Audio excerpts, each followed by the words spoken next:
नमस्कार, news portal to पर आपका स्वागत है। प्रधानमंत्री नरेंद्र मोदी और राज्य सरकार के द्वारा हिंदी को बढ़ावा देने को लेकर अनेक प्रयास किए जा रहे हैं। प्रधानमंत्री नरेंद्र मोदी का संयुक्त राष्ट्र की आम सभा में हिंदी में दिए गए भाषण की चारों ओर चर्चा है।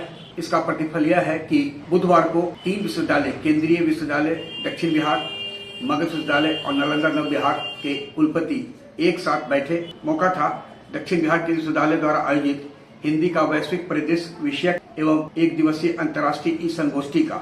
जनसंपर्क पदाधिकारी मुदस्सिर आलम ने बताया कि इस संगोष्ठी में करीब 400 प्रतिभागी देश विदेश से शामिल हुए।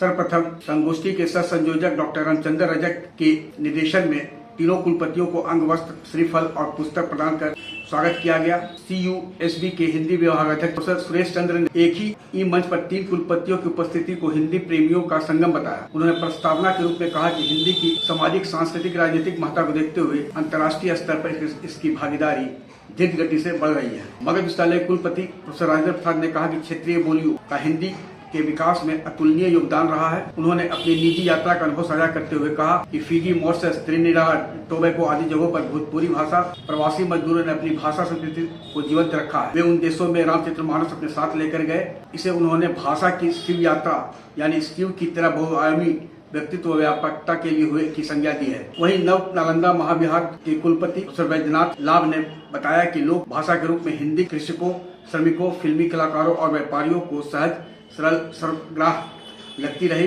जिससे इसका विस्तार होता रहा है।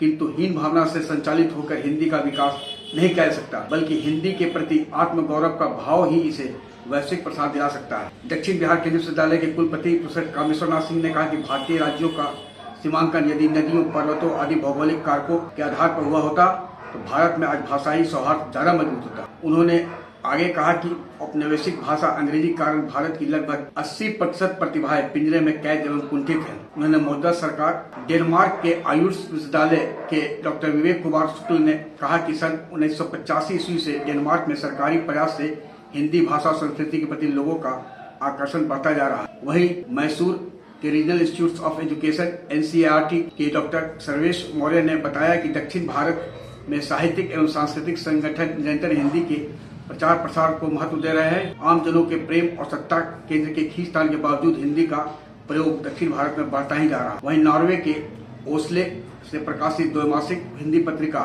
स्पाइल दर्पण के संपादक सुरेश चंद्र शुक्ल शरद आलोक ने कहा कि गैर राजनीतिक और गैर धार्मिक पत्रिका के रूप में प्रतिमान बनकर ही हिंदी पत्रकारिता हिंदी भाषा का संवर्धन कर सकती है, जैसा कि नॉर्वे में पत्रकारिता के क्षेत्र में संभव हो पा रहा है। अध्यक्षीय वक्तव्य के रूप में महात्मा गांधी इंस्टीट्यूट मॉरिशस के भोजपुरी विभागाध्यक्ष डॉक्टर गिरिजानंदन सिंह विशेषर उर्फ अरविंद ने कहा कि मॉरिशस में हिंदी पाठ्यक्रम में भोजपुरी रचनाएं भी शामिल की गई। मॉरिशस में हिंदी की क्षेत्रीय बोलियों के प्रति आमजनों और सरकार के प्रेम को असाधारण बनाते हुए उन्होंने हर्ष जताया। विश्व हिंदी सचिवालय मॉरिशस द्वारा आयोजित विश्व हिंदी सम्मेलनों की भी सराहना की। CUSB के कुलसचिव कर्नल राजीव सिंह ने समापन सत्र में आमंत्रित वक्ता के तौर पर कहा कि भारतीय सेना में विभिन्न भाषाई प्रांतों के जवान व अधिकारी प्रशिक्षण प्राप्त करते हैं, किंतु आपात स्थितियों में उन्हें निर्देश की मानक भाषा के रूप में हिंदी ही स्वीकृत है।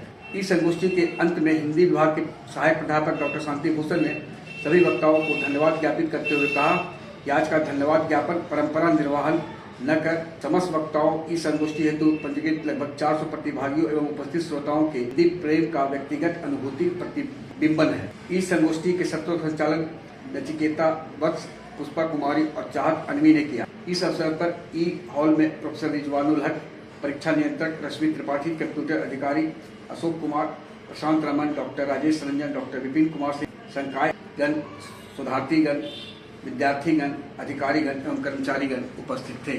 आग्रह है कि इस वीडियो के लिंक को लाइक, शेयर, सब्सक्राइब करें। धन्यवाद, नमस्कार।